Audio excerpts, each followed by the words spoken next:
नमस्कार। आज हम बात कर रहे हैं ईरान के परमाणु ठिकानों पर जो हाल में अमेरिकी हमला हुआ। इसे ऑपरेशन मिडनाइट हैमर कहा जा रहा है। हमारे पास कुछ रिपोर्ट्स है इस घटना पर, इसके नतीजों पर और दुनिया भर से जो प्रतिक्रियाएं आईं उन पर। तो आज हम कोशिश करेंगे कि इन स्रोतों से जरूरी जानकारी निकालें और समझें कि असल में हुआ क्या और इसका मतलब क्या है। हाँ बिल्कुल, ये घटना 21-22 जून 2025 की है, जब अमेरिका ने कह सकते हैं कि ईरान इजराइल संघर्ष के बीच पहली बार सीधे ईरान पर हमला किया। सीधे ईरान पर? हाँ सीधे।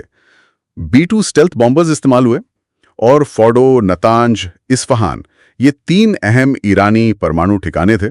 इन पर भारी बम गिराए गए। GBU-57, जिन्हें बंकर बस्टर कहते हैं, और टॉमाहॉक मिसाइलें भी। बाप रे, बंकर बस्टर। जी।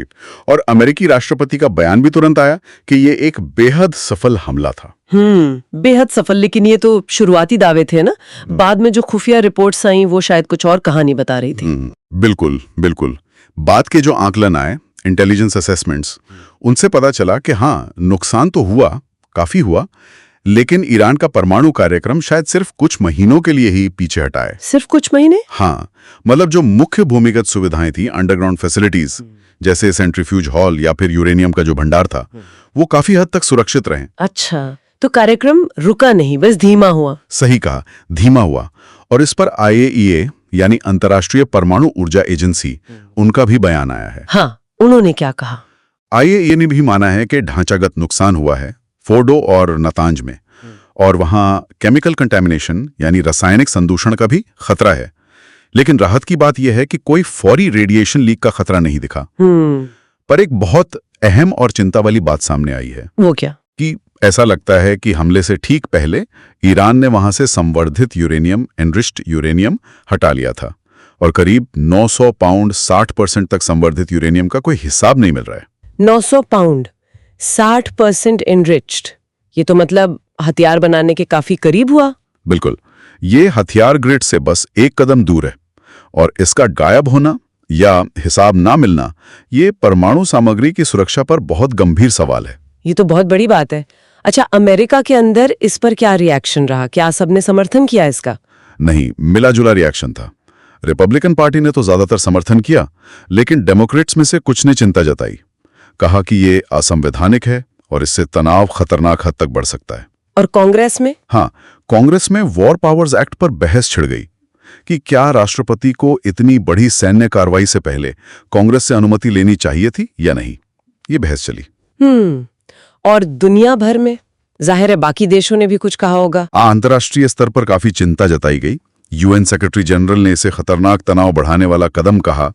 रूस ने कहा कि वो मध्यस्थता करने को तैयार है। अच्छा जी। ईरान ने तो खैर संयुक्त राष्ट्र में औपचारिक शिकायत दर्ज कराई और कड़ी चेतावनी भी दी। कई अमेरिकी सहयोगी देशों ने भी संयम बरतने की सलाह दी। और ईरान ने तुरंत कोई जवाबी कार्रवाई की? हाँ, फौरन। ईरान ने कतर में जो अमेरिकी बेस है, अल उदीद एयरबेस, उस पर कुछ मिसाइलें दागी। ओहो, कोई नुकसान? गनीमत रही कि कोई हताहत नहीं हुआ, कोई जानी नुकसान नहीं हुआ, लेकिन ये एक सीधा जवाब था। और इसके अलावा वो हॉर्मुज जलडमरू मध्य वाली बात भी तो है। हाँ, वो बहुत अहम है। ईरानी संसद ने एक प्रस्ताव रखा हॉर्मुज जलडमरू मध्य को बंद करने का। ये दुनिया के तेल व्यापार के लिए बहुत ही महत्वपूर्ण रास्ता है। तो क्या ये बंद हो गया है? नहीं, अभी पूरी तरह लागू नहीं हुआ है। इस प्रस्ताव को अभी और स्तरों पर मंजूरी चाहिए होगी। लेकिन सिर्फ इस प्रस्ताव की खबर से ही कच्चे तेल की कीमतें बढ़ गई थी। बाद में थोड़ी कम हुई, पर असर तो पड़ा। और ईरान के सुप्रीम लीडर खामेनी, हाँ, अयातुल्ला खामेनी ने बहुत सख्त चेतावनी दी है। कहा है कि इसका कड़ा जवाब दिया जाएगा, और उन्होंने यहां तक कह दिया कि इस तरह के हमले ईरान को मजबूर कर सकते हैं कि वो अपनी रक्षा के लिए परमाणु हथियार बनाने की दिशा में सोचें। ये तो बहुत बड़ी धमकी है। बिल्कुल, ये दिखाता है कि तनाव किस हद तक बढ़ गया है। तो अगर हम सामरिक नजरिए से देखें तो इस हमले से क्या निकला? अमेरिका ने अपनी ताकत दिखाई कि वो गहरे बंकर भेज सकता है। हाँ, वो क्षमता तो दिखाई, लेकिन साथ ही ये भी साफ हो गया कि ईरान की जो मुख्य परमाणु क्षमताएं हैं वो काफी लचीली हैं, रेजिलिएंट हैं। उन्हें पूरी तरह खत्म करना बहुत मुश्किल है। एक्सपर्ट्स ये मानते हैं कि सिर्फ हवाई हमलों से दशकों में बने इस कार्यक्रम को खत्म नहीं किया जा सकता। मतलब डिप्लोमेसी, कूटनीति और इंस्पेक्शन यानी निरीक्षण, इनका महत्व कम नहीं हुआ है, बल्कि शायद बढ़ गया है। और क्षेत्रीय तनाव का क्या? वो तो बहुत ज्यादा बढ़ गया है। ईरान ने अपने पड़ोसी देशों को भी चेतावनी दी है जहां अमेरिकी अड्डे हैं। एक बड़े टकराव का खतरा वो पहले से कहीं ज्यादा है। तो संक्षेप में यही कह सकते हैं कि ऑपरेशन मिडनाइट हैमर अमेरिका के तरफ से एक बड़ा सैन्य प्रदर्शन था। इसने ईरान के परमाणु ढांचे को नुकसान पहुंचाया, ये सच है, लेकिन कार्यक्रम खत्म नहीं हुआ। हाँ, खत्म नहीं हुआ। ईरान की प्रगति कुछ महीनों के लिए धीमी जरूर हुई है, लेकिन इसकी कीमत चुकानी पड़ रही है। बढ़ा हुआ क्षेत्रीय और वैश्विक तनाव और जवाबी कार्रवाई का खतरा। स्थिति अभी भी कह सकते हैं काफी नाजुक है। बिल्कुल।